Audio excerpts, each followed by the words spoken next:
많은 은혜 받으시기 바랍니다. 네, 아멘 한 대로 될 줄로 믿습니다. 오늘 또 귀한 연주로 하나님께 영광 돌려주셔서 너무 감사하고요. 시간이 참 빨리 지나가죠. 벌써 오늘 2월 마지막 주일 예배를 하나님 앞에 올려드리고 있고, 또 맥주감사 주일을 한 주 앞두고 있는 이런 뜻깊은 그런 주일 아침입니다. 여러분, 그 영국 격언에 보면 이런 말이 있어요. 지옥이란 감사할 줄 모르는 사람들이 가득 찬 곳이고, 천국이란 감사할 줄 아는 사람들로 가득 찬 곳이다 그랬습니다. 저는 말하기에는 여러분의 삶이 언제나 천국으로 경험되어지는 은혜가 있기를 간절히 바랍니다. 여러분의 가정에도 감사가 실종되지 않는 그런 축복이 있기를 간절히 바랍니다. 우리 그런 의미에서 말씀을 나누기 전에 우리 옆에 있는 성도들 바라보면서 마음을 담아서 감사합니다 고백하며 인사합니다. 감사합니다. 감사합니다. 할렐루야. 감사를 잃어버리는 곳은 지옥이고, 감사가 넘치는 곳은 천국이고, 언제나 여러분의 삶에 천국을 맛보는 그런 축복이 있기를 간절히 바랍니다. 오늘 이 본문의 말씀은 우리가 익히 잘 아는 그런 말씀이죠. 사복음서 안에 공이 기록되어 있는 놀라운 말씀이에요. 흔히들 오병이어의 기적의 사건이다 이렇게 말하고 있는 그런 말씀이죠. 특별히 이 감사절을 한 주 앞두고 있으면서 기도하는 중에 주님께서 제 안에 다시금 생각나게 하고 또 다시금 묵상하게 함으로 큰 은혜, 또 많은 영적인 도전을 주신 말씀이 오늘 본문의 말씀이기도 합니다. 때는 6월절 명절이 가까운 그런 시기였습니다. 수많은 무리들이 이 명절을 지키기 위해서 에루살렘으로 몰려들고 있는 그러한 때에 일어났던 일입니다.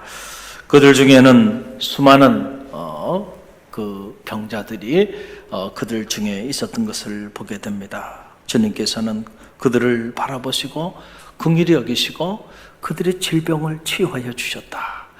여러분, 주님께서 행하신 사역들을 보게 되면 세 가지로 요약이 되죠. 하나는 힐링이라는 거고, 또 하나는 티칭, 또 하나는 프리칭. 이 세 가지가 우리가 복음서를 보게 되면 주님이 하신 핵심적인 사역이에요. 그래서 주님께 가까이 나온 자들은 반드시 힐링, 치유의 체험을 하게 되는 거예요. 병든 마음이 치유함을 받게 되는 역사가 나타납니다.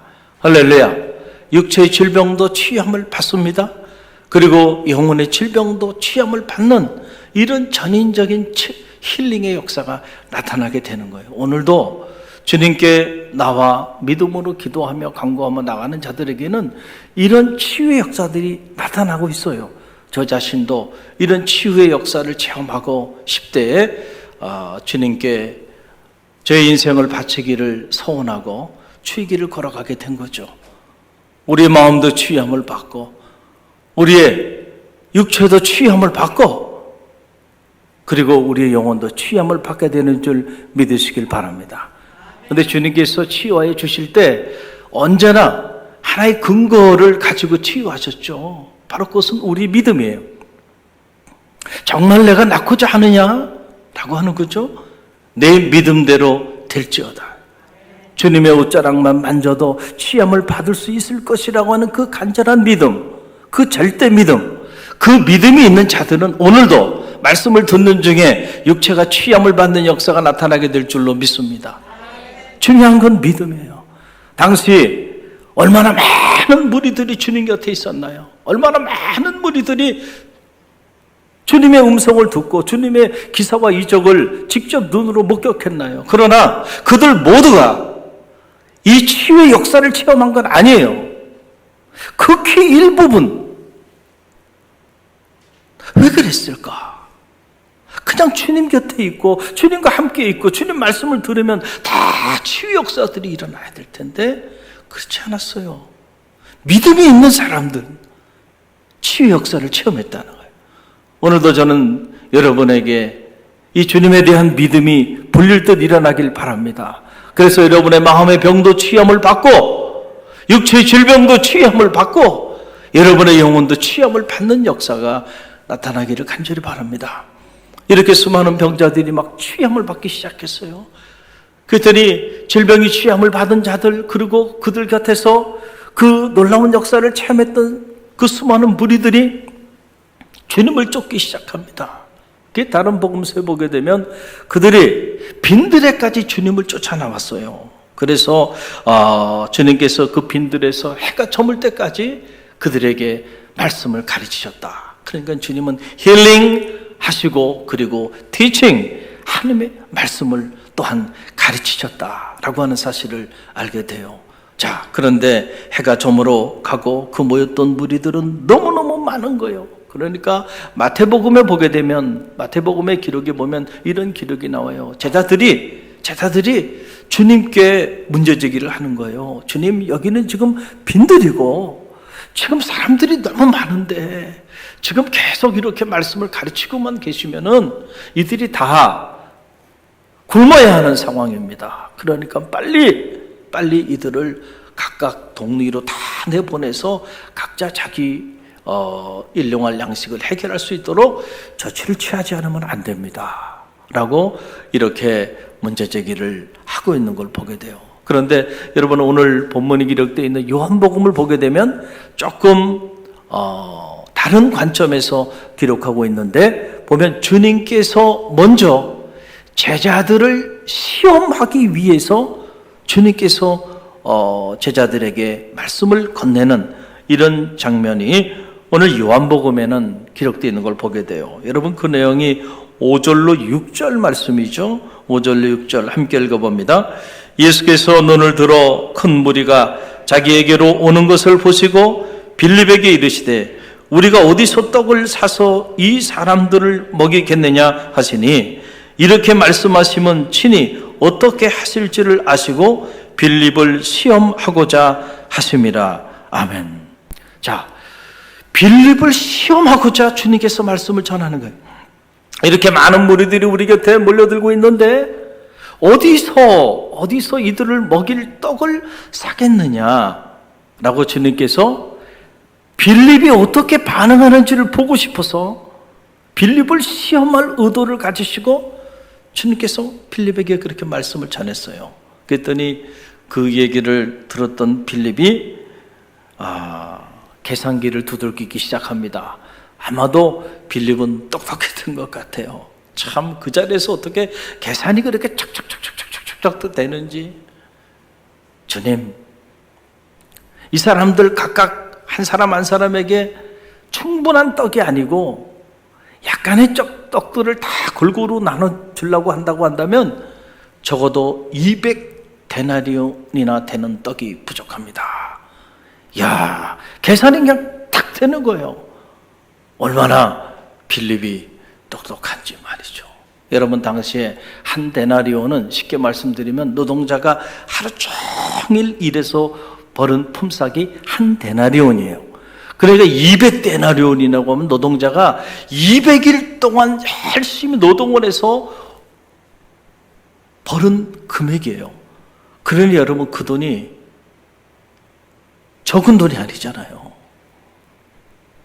그 빌립이 말하는 거를 가만히 보면요, 빌립의 마음이 당시 상당히 좀 불편했던 것을 알 수가 있어요.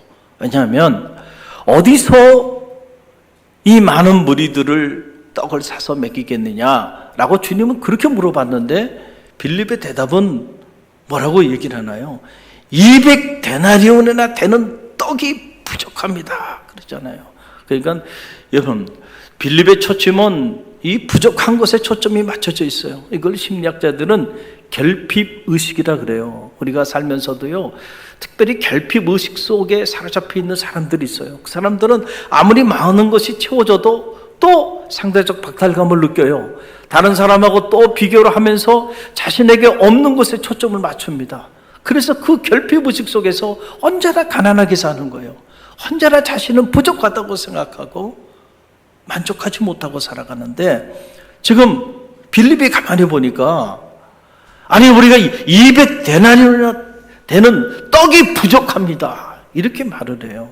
어디서 살 것이냐라고 물어봤는데 이 공간에 대한 물음에 대해서 빌립은 우리는 지금 200데나리온 되는 떡이 부족합니다. 이렇게 답변을 하고 있는 걸 보게 돼요. 여러분, 이 답변 속에 빌립의 당시 마음의 상태가 들어가 있는 거죠. 답답한 거죠, 주님이. 아니, 이걸 지금 질문이라고 주님이 하시는가? 빌립의 마음 속에도 지금 빨리 이 사람들을 다 동리로 보내서 각자 끼니를 때울 수 있도록 조치를 취해야 되는데 너무나도 답답하게 주님께서는 그런 일은 하지 아니하시고, 아니, 묻는 질문이라고 하는 게 이걸 질문이라고 하시는가? 우리가 가지고 있는 것은 아무것도 없는데, 아니 200데나리나 되는 돈이라도 어디 있어야 그 돈을 가지고 어디서 떡을 구할지 찾아보지. 우리는 가지고 있는 돈도 없는데 무슨 이런 질문을 하시는가? 여러분, 빌립의 입장에서는 너무너무 답답하고 안타까웠을 거예요. 그래서 빌립이 이렇게 불편한 마음을 주님이 하신 질문에 대한 답을 하면서 드러내고 있는 걸 보게 돼요. 그때 그 곁에 있었던 한 제자, 바로 안드레라고 하는 제자가 있었는데 이 안드레가 주님께 또 다른 말을 합니다. 그런데 이 안드레가 하는 말을 들어보면 빌립과는 조금 온도 차이가 있는 걸 보게 돼요. 여러분, 오늘 9절 말씀에 그 기록이 나오는데요. 9절 함께 읽어봅니다. 여기 한 아이가 있어 보리떡 5개와 물고기 2마리를 가지고 있나이다. 그러나 그것이 이 많은 사람에게 얼마나 되게 싸움나이까. 아멘. 자, 똑같은 말인데도요, 자, 빌립은 계산을 딱 한 다음에 우리는 200데나리온 되는 떡이 부족합니다. 그러면서 주님 앞에 말을 하는 이 빌립과, 그래도 부족하지만은 자신이 가지고 있는 것을, 한 어린 아이가 가지고 있는 것을 아마도 안드레가 살펴봤겠죠. 주님이 이렇게 말씀하시니까 그럼 우리가 이들을 먹이기 위해서 우리가 가지고 있는 것이 뭐 있지 않을까? 살펴봤겠죠. 그러니까 한 아이가 보리떡 5개, 물고기 2마리 가지고 있는 걸 발견하게 됐겠죠. 살펴본 거예요. 그래도 어떻게 주님께서 이렇게 말씀하시는데 이 문제를 좀 해결해 보려고 안드레가 살펴본 겁니다. 그랬더니 한 아이가 보리떡 5개, 물고기 2마리를 가지고 있는 거예요. 그러니까는 안드레가 부족하지만은 그래도 그걸 가지고 주님 앞에 내어놓으면서, 주님, 우리가 가지고 있는 것은 이 보리떡 5개, 물고기 2마리입니다. 그러나 이것 가지고 이 많은 사람들을 어떻게 먹일 수 있겠습니까? 자, 온도 차이가 좀 나죠? 빌립과 안드레.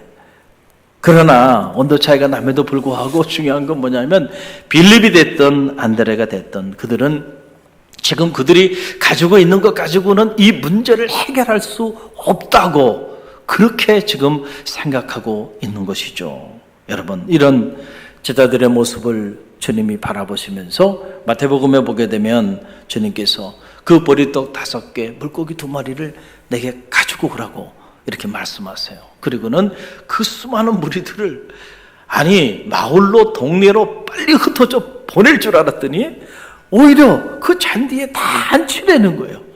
주님이 대체 뭘 하시려고 이러시는가?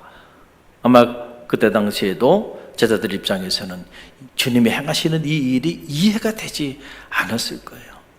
여러분, 가만히 우리가 믿음의 길을 걸어가 보면요, 또 하나님의 말씀을 가만히 묵상해 보면 참 하나부터 10까지 주님의 말씀은 우리의 경험과 이성의 한계 안에서 이해할 수 있는 말씀보다는 이해할 수 없는 말씀들이 더 많이 있음을 깨닫게 됩니다. 주님이 행하신 일들도 마찬가지예요. 그래서 우리가 그 영적인 코드를 맞추지 않으면 주님의 말씀도, 그리고 주님이 행하시는 그 모든 삶의 흔적들도 우리에게 살아있는 역사로 체험되어 줄 수 없다라는 사실을 여러분 꼭 기억하시길 바랍니다. 아마도 제자들 중에는 주님, 이렇게 말씀드렸는데 지금 뭐 하시는 겁니까? 하면서 이의를 제기하고 문제를 제기하면서 그렇게 나아갈 수도 있었을 거예요.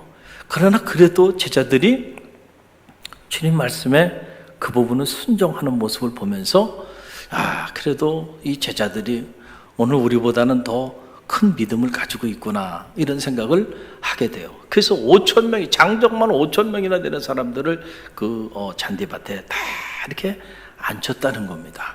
오늘 말씀은 그 큰 무리들을 잔디밭에 다 앉힌 다음에 주님께서 행하신 일을 기록한 말씀입니다. 주님께서 가장 먼저 하신 일이 딱 한 가지가 있어요.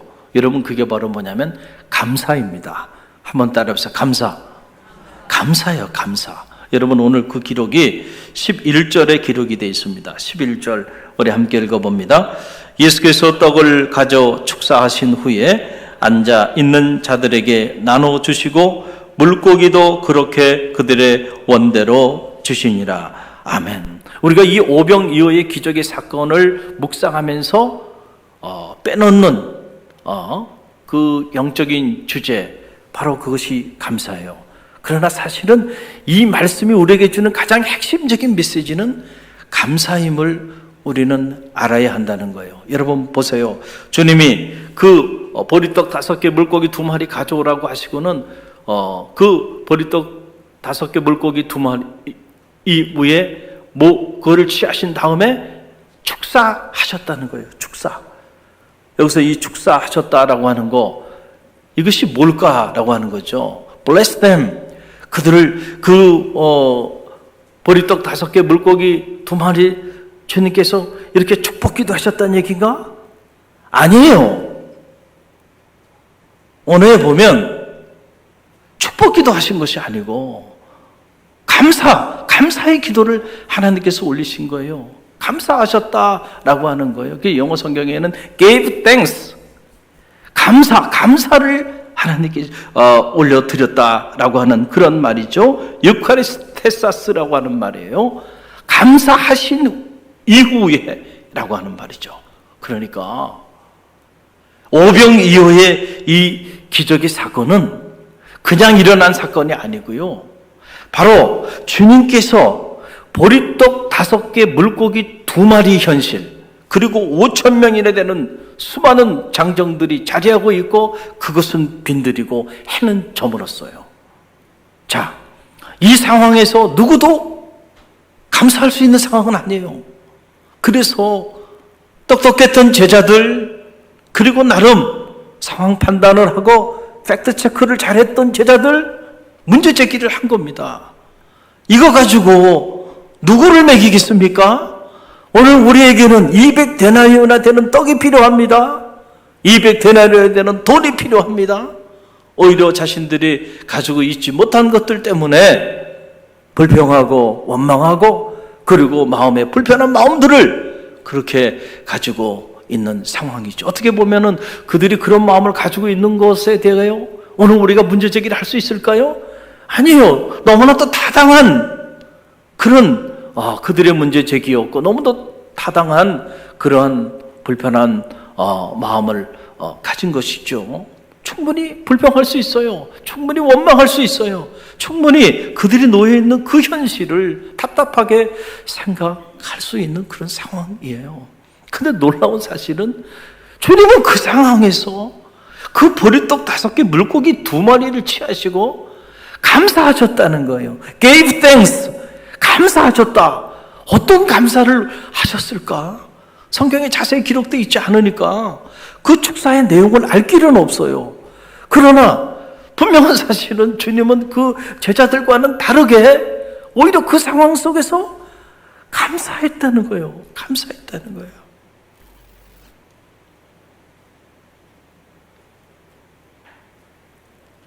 그리고 난 다음에 보리떡 5개 물고기 2마리를 나눠주기 시작하는데 장정들이 배불리 먹고 12강주지가 남았다. 할렐루야. 할렐루야.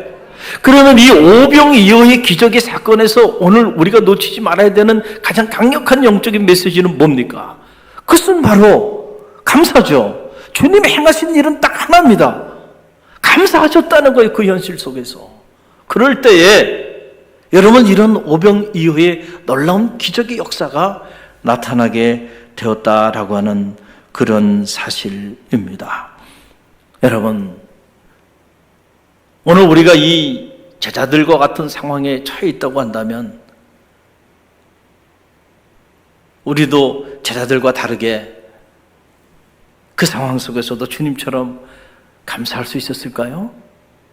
아마 우리가 지금 빌립이나 안드레 그리고 다른 제자들처럼 그런 상황에 자리하고 있었다고 한다면 아마 우리도 별반 다르지 않게 그들처럼 반응했을 거예요.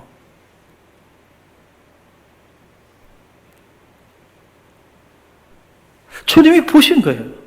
과연 이들이 이런 상황 속에서 어떻게 반응할까? 그거를 시험해 보신 거죠. 시험하고자 물어본 거예요. 그랬더니 아니나 다를까 역시 그들의 반응은 우리가 이거밖에 가지고 있지 않습니다. 우리는 이렇게 큰 돈이 있어야 이 문제를 해결합니다. 우리는 지금 이 문제를 해결할 능력이 없습니다. 큰일 났습니다.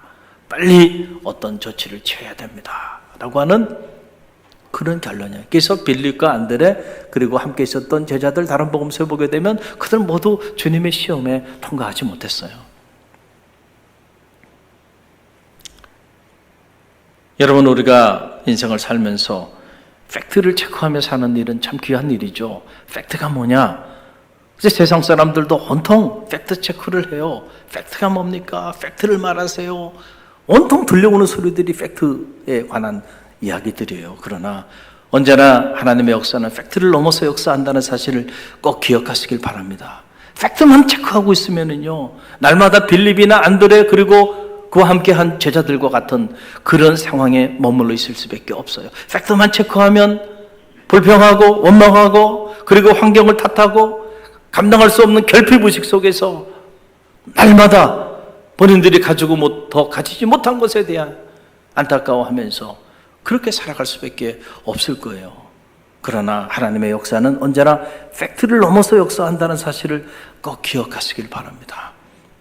이 상황에서 감사할 수 있는 사람은요, 그 팩트를 넘어서 오늘도 일하시는 그 주님, 팩트를 넘어서 오늘도 나와 함께 하시는 그 주님을 바라보고 그 주님에 대한 믿음이 살아있는 사람들, 그 사람들은 사실 이 상황 속에서도 감사할 수 있을 거예요. 그래서 감사는 아무나 할 수 있는 것이 아니고요, 그냥 저작거리 사람들이 감사하는 감사, 그 정도의 감사는 모두가 하는 감사죠. 그러나 우리 그리스도인들이 하는 감사는 영적인 감사예요. 이게 spiritual thanks. 영적인 감사라는 건 뭐냐면 환경을 넘어서는 초월적인 감사. 그 초월적인 감사를 주님은 우리에게 범사에 감사하라고 말씀하셨을 때 이 비밀은 바로 그런 감사를 말하는 거죠. 감사할 만한 조건이 돼서 감사하는데 그거 감사하지 않을 사람은 없어요. 다 감사합니다. 어떻게 보면 우리 그리스도인들보다 더 감사하며 사는 사람들도 많이 있는 게 사실이에요. 기독교 경전이 말하는 감사는 그런 감사를 말하는 게 아니죠. 도저히 감사할 수 없는 그 상황 속에서도 감사하는 감사. 할렐루야. 그게 진짜 감사고 그런 감사를 기쁘시게 받아 주시는 거고 감사함으로 예배하며 감사함으로 찬양하라고 했을 때 그 감사는 바로 그런 감사예요. 하나님은 우리의 감사의 제사를 받으시는 분이십니다. 할렐루야. 우리의 모든 예배는 감사의 예배가 돼야 돼요. 우리의 모든 기도도 감사의 기도가 돼야 되고 우리의 모든 일상이 감사로 물들여지고 그래서 우리의 일상이 기적이 되는 그런 축복을 체험하는 갈릴리교 모든 성도들이 되시기를 간절히 바랍니다. 이 맥주감사절을 맞이하면서 특별히 올해는 제 안에 기도하는 중에 특별히 주님께서 마음에 터치를 주신 거예요. 그러면서 이 말씀이 생각나게 하시고 그리고 제 자신을 들여다봤어요. 어디서 이 많은 사람들을 위해 떡을 사야 되겠냐고 주님께서 이렇게 질문하시는데 그 질문에 과연 나는 빌립이나 안드레와 다르게 그렇게 답변할 수 있을까 생각해 보니까 이 말씀을 주님께서 제 마음에 주셨을 때 그때의 상황은 저도 별반 빌립이나 안드레와 다르지 않음을 알게 됐어요. 코로나 사태가 장기화되기 시작하면서 저도 모르는 사이에 자꾸 팩트 체크를 하기 시작하고, 그러면서 제 마음이 이렇게 무너지고, 그리고 감사가 점점 고갈되어 가고 있는 그런 상황을 제가 체험하게 된 거예요. 그러면서 제가 느낀 거예요. 나뿐만 아니고 우리 교우들도 이런 상황에 처해있지 않은가. 안 되겠구나. 근본 맥주 감사주일은 그냥 보내서는 안 되겠구나. 감사함으로 채워나가지 않으면 안 되겠구나. 그래서 우리가 특별히 근본 맥주 감사주일을 앞두면서 특별한 영적인 기도 모임들을 갖고, 여러분들 아마 들어오시면서 주보에 간지로 딱 나눠드렸어요. 지난 반년 동안 하나님께서 여러분에게 허락해 주신 은혜, 그 감사의 제목들을 적고, 또 뒷장에 보면 새로운 반년 여러분의 마음에서 온 기도의 제목을 적어서 이번 맥주감사주일은 여러분이 마음으로 준비한 예물뿐만 아니고 이 감사의 기도 제목을 반드시 함께 하나님 앞에 봉헌해 드리는 그런 풍성한 감사의 절기가 됐으면 좋겠다. 할렐루야. 그런 마음에 이런 영적인 사역을 감당하게 되었습니다. 여러분, 지금이 감사할 때요. 할렐루야. 바로 지금이 감사할 때고, 이때가 감사의 기도를 우리가 하나님 앞에 올려드려야 될 때임을 기억하시기를 바랍니다. 오늘도 우리는 우리의 삶 속에서 오병이어의 이 놀라운 기적의 체험을 감사할 때에 체험하게 될 줄로 믿습니다.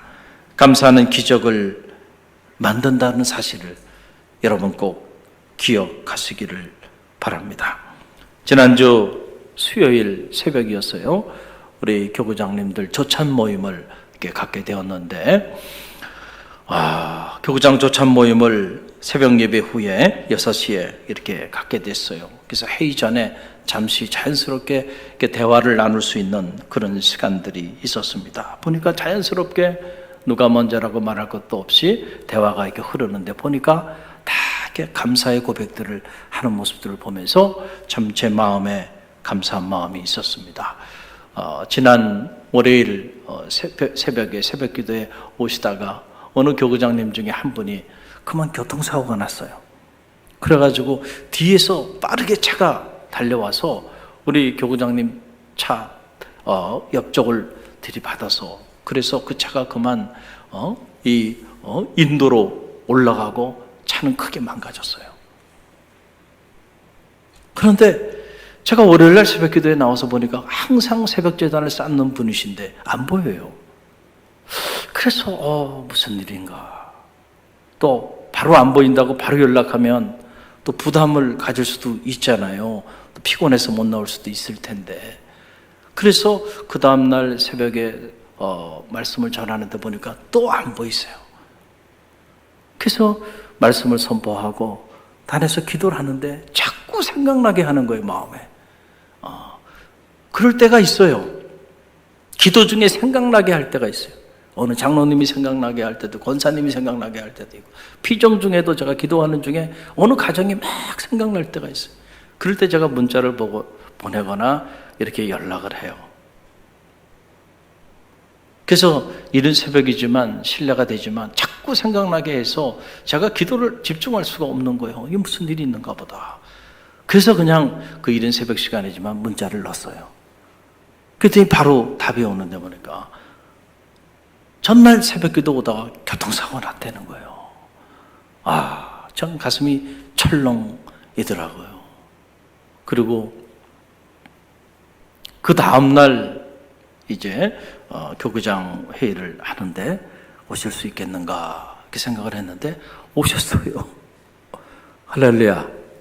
그러고는 말씀을 이렇게 하시는데 처음부터 끝까지 감사하다는 거예요. 참 놀랐어요. 여러분 보세요. 매일같이 새벽 제단을 쌓다가, 그것도 다른 시간대가 아니고 새벽 기도에 오다가 교통사고가 나가지고 직장도 출근을 하지 못하고 그렇게 쉬고 있다고 한다면 여러분은 어떻게 반응하시겠어요? 일반적으로 제 경험에 의하면요, 다 전화합니다. 목사님, 제가요 새벽 재단에 나오다가 이렇게 교통사고 났는데요, 한동안 새벽기도 못 하겠어요. 딱 시험에 둔 거죠. 아니, 내가 열심히 이렇게 새벽 전화를 쌓고 이렇게 기도했는데, 아니 다른 쪽도 아니고 새벽기도 오다가 교통사고 나게 하셔. 시험에 빠지죠. 시험에 빠져. 대부분이 그렇게 반응해요. 대부분이. 그런데 이 교구장이 그렇게 반응 안 하고요, 감사하다는 거예요. 그래서 뭐가 감사한가? 뭐가 감사한가? 그랬더니 계속 감사하다고 하는 말을 하면서 얘기하는 거죠. 차는 심하게 망가졌지만 몸을 건강하게 지켜주셨으니 감사하다는 거예요. 그래서 어디 크게 아픈 데 없이 차가 망가진 거에 비해서는 너무 안전하게 지켜주셨다는 거, 감사하다는 거죠. 그리고 대학생 아드님과 늘 새벽에 같이, 그 아들 참 귀한 청년이죠. 이렇게 새벽을 깨우면서 늘 함께 나왔는데, 그날은 그 아들이 다른 특별한 그런 스케줄이 잡히는 바람에 당신 혼자 차를 몰고 오게 됐는데, 차가 망가진 그 부분이 보니까 아들이 탔어야 하는 조수석 쪽이 완전히 망가진 거예요. 할렐루야. 그러니 그것도 또 감사하다는 거예요. 여러분, 제가 이렇게 이 교구장님의 감사의 고백을 들으면서 가슴이 따뜻해지고 마음에 참 감동이 밀려오면서, 제가 이 말씀을 다 이렇게 준비하고 있는 그런 때였거든요. 제 마음에 이 권사님에게 오병이어의 기적이 임하게 되겠구나. 할렐루야, 할렐루야. 그런 확신이 저한테 막 밀려오더라고요. 이런 상황 속에서도 저렇게 진심으로 감사할 수 있다면 저 사람의 삶의 자리에는 놀라운 기적이 임하게 될 거다. 할렐루야. 바로 저것이 영적인 감사고 초월적인 감사고, 바로 저것이 우리 기독교인들이 하나님 앞에 올려드려야 하는 감사의 그런 모습이지. 할렐루야. 그리고 그런 간증을 하게 되니까 옆에 있던 교구장님도 또 교구장님도 감사했던 일들에 대한 고백들을 이렇게 하면서 감사가 이렇게 풍성해진 모습들을 경험하게 됐어요. 자칫 잘못하면 불평하고 원망하고, 그렇죠? 무너질 수밖에 없는 그런 상황인데도 그렇게 감사함으로 오히려 환경을 역전시켜 나가고, 오히려 풍성한 하나님의 은혜를 깨닫는 그런 도구로 만들어 나가는 모습을 보면서 감사의 오병이어의 기적이 벌써 일어나고 있구나라는 생각을 갖게 되었습니다. 여러분, 우리는 다니엘을 잘 알고 있어요. 다니엘이 어떻게 사자굴 속에서 그가 그 사자굴, 굶주린 사자굴 속에 던져졌는데 어떻게 찢김당하지 않고 그가 그 사자굴에서 살아남을 수 있었는가? 그 강력한 힘이 어디로부터 왔는가? 여러분, 결론은 하나입니다. 바로 다니엘의 감사입니다. 다니엘의 감사. 이 다니엘의 감사가 이런 기적을 만든 거예요. 여러분 보세요. 다니엘이 감사할 만한 상황에서 감사한 거 아니죠. 다리오 왕이 다니엘이 참 신실하고 그리고 지혜로운 걸 알고요, 그를 호간 대적의 자리에 세우잖아요. 그러니까 그 모습을 바라보고 있었던 주변의 고관들이, 아니 이놈은 어디서 굴러온 놈이야, 그렇잖아요. 어떻게 왕이 이놈을 이렇게 청해하시는가.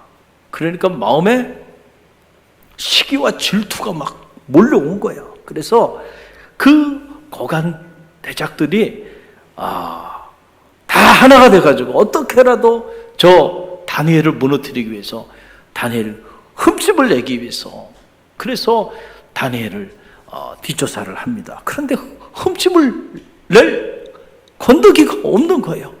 그러니까는 가만히 보다 보니까 다니엘이 하루에 3번씩 자기의 다락방에 올라가서 하나님께 기도하는 모습을 보고는 바로 저거다 판단을 하고는요, 모함을 하는 거잖아요. 다리오 왕 앞에 나가서 하는 말이 그거 아닙니까? 지금부터 왕이시여 30일 이내에 왕 외에 다른 사람에게 절을 하거나 기도하는 그런 사람이 있다고 한다면 사자굴 속에 집어넣어서 그냥 없애버리자는 거죠. 그냥 왕이 들어보니까 괜찮거든요. 그렇게 하라고. 이 왕의 이 조소가 그 조소의 오인이 찍힌 것을 지금 본 상황이에요. 그런데 그 상황에서 다니엘이 어떻게 반응했냐면 다니엘서 6장 10절에 보면 나와요. 6장 10절 말씀 우리 함께 읽어봅니다.